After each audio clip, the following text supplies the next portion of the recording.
महाराज के வெற்றி வெற்றி ஜெயம் ஜெயம் ஜெயம் ஜெயம் வெற்றி வெற்றி. தினசரி ஒரு பாடி அதில் விளக்கம் தமிழ்லையும் இங்கிலீஷும் சொல்கிறோம். இது எல்லாரும் விரும்பி பார்க்குறாங்க, கேட்குறாங்க. இது எல்லோருக்கும் அதனுடைய அர்த்தத்தை சொல்லி நாங்கள் பாடுறோம். பெரியசுவாமி தூரன் அவர்கள் எழுதிய பாடல்.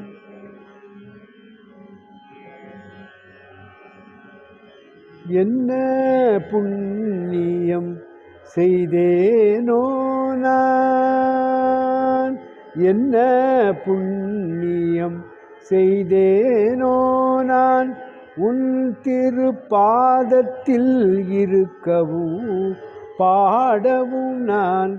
என்ன புண்ணியம் செய்தேனோ நான், உன்